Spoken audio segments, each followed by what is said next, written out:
In 1994, after Jetman, Z-Ranger, and Die-Ranger proved to be a successful comeback run for Super Sentai, Toei produced Ninja Sentai Kakuranger. Kakuranger would be a series taking heavy inspiration from Japanese folklore, to serve as a thematic pair with Die-Ranger and its Chinese imagery, and it would carry on the spirit of Sentai with full force confidence. Sentai was not coming back anymore. It was already back, and now it's ready to run with the fresh, youthful energy of a newly revived property. And boy, does it show. Kakuranger is a show so confident and fun that it makes you forget that even just 3 years earlier, the franchise it belonged to was set to end with a big, bittersweet farewell. Along with this confidence, Kakuranger is also fueled by new innovations in toy making and show running that Z-Ranger and Die-Ranger had displayed before it, and now Kakuranger plays around with those ideas and offers up one of the freshest shows of the 90s so far. On all fronts, Kakuranger is a force to be reckoned with. Kakuranger, ninja, ninja.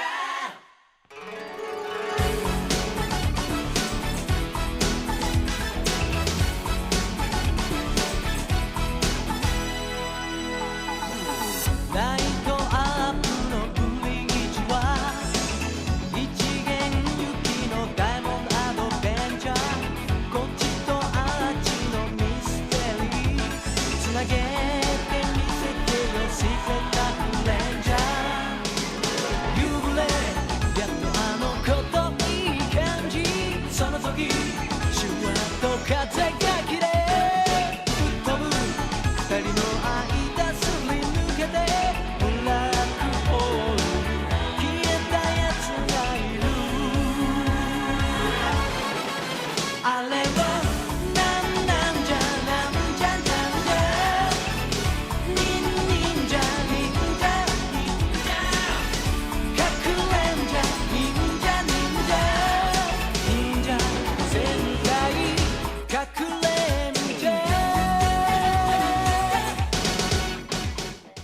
I think the first thing most people would notice about Kakuranger, especially when compared to Die-Ranger, is that the attitude of the show is a fair bit different.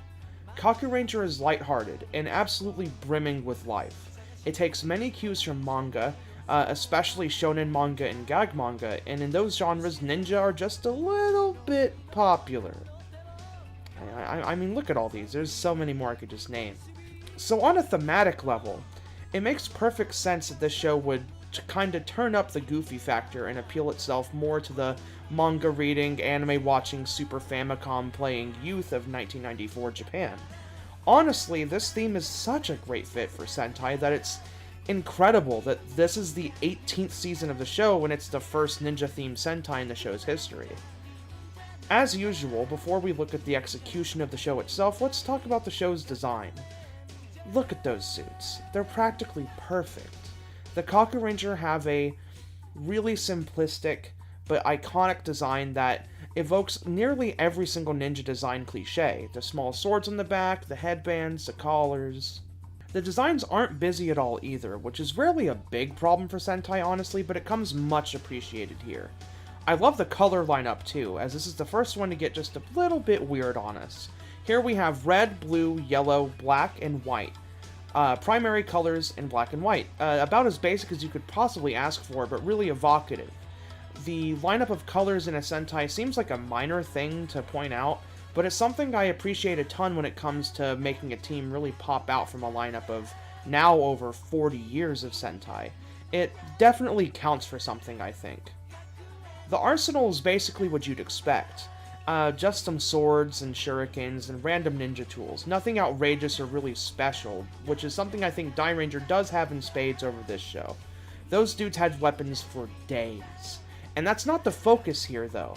Not at all. No, the weapons don't matter even a little bit, because the main attractions, the real money printers, the actual showstoppers here, are the absolutely amazing, drop-dead gorgeous, downright transcendent mecha.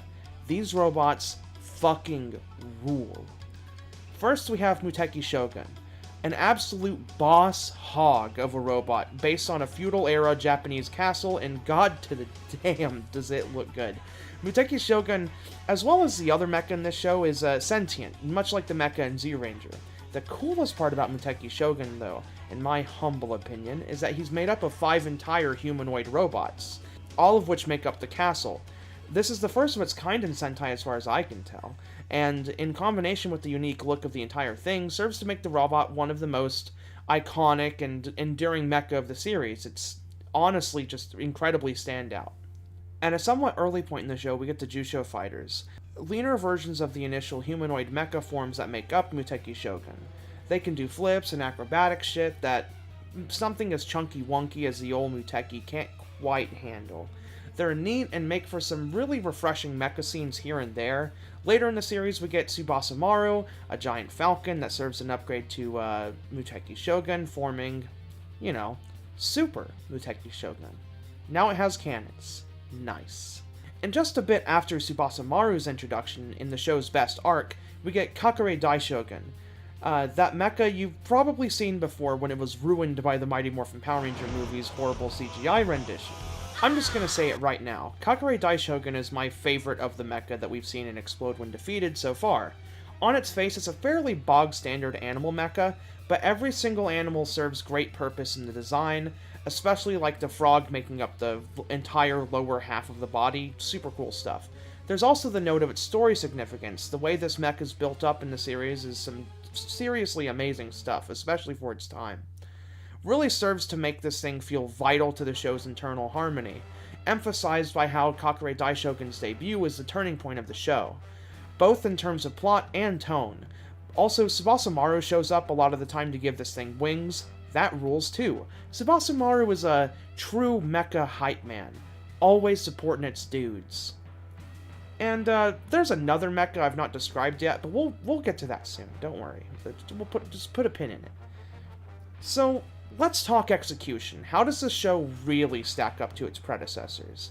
With Sentai, even at this early point in our discussion of the show at large, the discussion really does just turn into how each show is able to set itself apart from the others and make a real mark.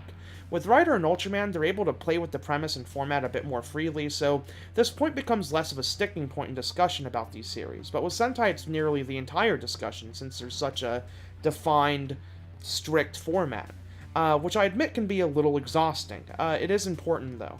Luckily, with Kakuranger, we're in good hands because this show manages to feel so fresh. Despite not being the most revolutionary Sentai in human history, it manages this by taking basically only the best from the immediately previous shows, and on top of that, offering its own tweaks to the Sentai routine, a couple of which have been rarely replicated in the 25 years since. Zyuranger's revolutions in mecha design are in full force here, and truly iterated upon in Kakuranger. I feel like Dairanger, while it did some genuinely new stuff with the armor gimmick in Daireno, the mecha after that point in the show didn't quite capture that 6 mecha bliss of Dragon Caesar. The mecha after were just kind of animals that transformed, or didn't so much transform. Kakuranger gets kind of the advantage here for having 2 separate 5-piece mecha for the team, rather than just 6 or 7 mecha that get mixed around or stacked on top of each other for the desired effect. Muteki and Kakure are 2 fully featured designs that lend to the show's identity, and that's part of Kakuranger's innovations. The structure of the show itself really owes a lot to both Jetman and Dairanger as well, taking the staggered team introduction from Jetman a bit further by only introducing Sasuke, Saizo, and Tsuruhime, Ninja Red, Ninja Blue, and Ninja White respectively, in the debut episode, while giving Seikai, Ninja Yellow, and Jiraiya, Ninja Black, their own introductory episodes to form the team. Jetman had all 5 members present in the first episode, it's just that only 3 of them transformed. This serves to really differentiate the team in a meaningful way, giving each of the characters time to define themselves a bit before becoming the amorphous blob that Sentais can kind of feel like sometimes. And this is really important too, because on their face, the Kakurangers can kind of feel like that amorphous blob. They're basically a pack of well-meaning morons that hang out in their cat truck. Also, there's a cat truck, a big food truck that's also a cat. It rules. Also, the first leg of the show really just emphasizes this, with each episode basically picking a Kakuranger at random to kind of make them look like an idiot and impart on them some lesson or trial to becoming a better and cooler ninja. They're basically the Ninja Turtles. And over the course of the show, each member really serves to set themselves apart. Tsuruhime and Jiraiya have the easiest time of this because, well, Tsuruhime is the girl, and thus the only one with a decent head on her shoulders, and Jiraiya is from America, so he speaks English at random points, and it's always great.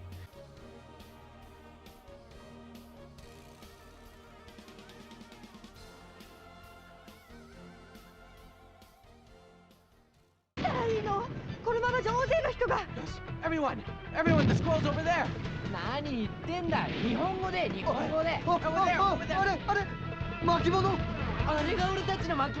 He also just kind of seems to have it more together than the rest of the guys, even though he has idiot himbo tendencies as well. And yes, I just said himbo in a video. Eat my ass. There are himbos here, and they're very welcome in my house. Sasuke, Saizo, and Seikai are the ones that really needed the time to stand out. First of all, they're all names that start with an S. Come on. Secondly, Sasuke and Saizo were introduced as a pair then, in what is probably one of my favorite sequences of any Super Sentai premiere, where they just spend several minutes of the first episode just encountering ghosts and then screaming and running over and over again. It's gold. Tsuruhime sweeps in to give them some direction, and that's where they gain their Kakuranger powers, and then after that point is when Seikai comes in. General ages for each member aren't really made clear in the show itself, but Seikai is kinda shown to be the young one for a while. As the show pushes forth, Sasuke and Saizo start to separate all amoeba-like. Sasuke starts to assume a more authoritative role and become the truly hot-blooded member of the team compared to the others, though not completely authoritative. He's still a goofus, and they all just kinda hang out and have fun. Saizo is fun, because along with Seikai, he's kind of the comedic relief character. He gets the weirdest fucking focus episodes. One where he gets lost in a maze with a child, another where he loses his fucking face and has to help out a girl that wanted to lose her face so she could make it look like an anime girl, and one where he and the rest of the team are trapped in a manga and Saizo has the worst day ever. Seikai falls in with Saizo a lot of the time in the later sections of the show, but picks up youthful characteristics like being the team flirt and really liking food, you know, dipshit stuff. So yeah, despite being a little one note on the surface, the Kakurangers are a team that can invite a little closer look with the way that their characters bump and crash into each other comedically and dramatically, shown best by how ridiculous and funny a lot of the filler episodes are, and how dramatic and heartfelt the longer, more serious arcs tend to be. This is where the structure really comes in. The show's flow is like if Jetman and Dairanger fused together and made something that truly flows like a shonen manga would. There's a staggered introduction of the team-building dynamic in Jetman, and the larger arc focus in Dairanger. In fact, the arc structure here is pushed to the point of the show where it actually just outright says within its narrative that the first 24 episodes of Kakuranger are effectively Part 1, with the second half comprising of Part 2. You'll notice that I haven't talked about the villains yet, and that's for a decently good reason. For the first part of the show, there's not a ton to talk about. The villains of the show are yokai, undead creatures and ghosts from Japanese folklore that are set loose on accident by Sasuke and Saizo at the beginning of the show. In the first leg, it's very chaotic, with each new yokai coming and going at their own will, not governed by any higher council of yokai generals or anything. That is until one shows up in episode 14 by the name of Junior. Junior's an additional chaotic presence to the show, a youthful punk in his own right that just wants to raise some hell. He serves as a great counter to the equally youthful but fun-loving Kakurangers, a bunch of buttheads in a van versus a sadistic punk rock idiot trying to pull the world into darkness and chaos. In the second half, Junior gives way to the Daimao, a true king of the yokai, and for the last 20 episodes of the show it starts to behave a little bit like a normal Sentai, which is really interesting, I think. Because of my extensive familiarity with the series at large, I tend to prefer when shows throw me some pretty unpredictable villain dynamics, but I always have room in my heart for rock-solid dynamics that work. Kakurangers does both, and does them relatively strongly, I might add. I don't think the Daimao dynamic is quite as good as the Bandora gang, or really as interesting as the Gorma ultimately became, but in the second half of the show it becomes way less about the yokai and more about the coming of age of these 5 dinguses, making their way to becoming genuinely well-rounded adults. See, in the second half of Kakuranger, the team actually starts to adopt the more Zyuranger school of thought with a dynamic. Colored by the youthful mistakes and shortcomings of the first half of the series, these 5 start to become great friends to their community. helping out children every episode, even if this kind of starts before the second half, and serving as real wise mentor figures while still retaining their idiot fun stuff too. It's actually super well rounded and shows growth. That transitionary villain dynamic, though, that I talked about is just one of the ways that Kakuranger twists what came before. The second, and arguably most notable twist, is that while the show doesn't exactly outright declare it, Tsuruhime is definitely the true leader of the Kakurangers and the de facto main character.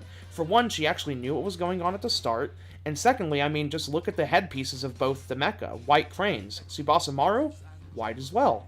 And ultimately, the final arc of the show is actually hers, having to do with her trying to save her father from the clutches of the Daimao. Tsuruhime is a character with a lot on her shoulders. She has to lead around a pack of Nimrods to try to save the world from a mistake a couple of those same Nimrods made at the beginning of the show. Thankfully, the show doesn't elect to make her a stick in the mud about it, though. Sure, she's the serious one for a little bit at the start, but she quickly falls in line with the others and is just as fun-loving and goofy as the rest of the cast, and does her part to make the Kakurangers one of the most approachable and relatable teams in the series. Kakuranger does its share to really progress what came before, for sure. It rounds out a rough trilogy about youth, too. Zyuranger is about guardians bestowing values upon the children of the world to hopefully grow a future.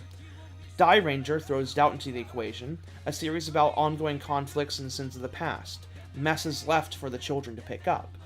And Kakuranger is a show about kids, with no mentors really to speak of, left to their own devices and finding their way regardless. Children and the world at large will be alright in the end, no matter what, because humanity is such that kindness will be fostered whether evil or chaos wants it to or not. It's a comfortable sentiment and one that's delivered in a way that still brings those values to the forefront without just being total fluff. All of this is bolstered by a beautifully colorful world.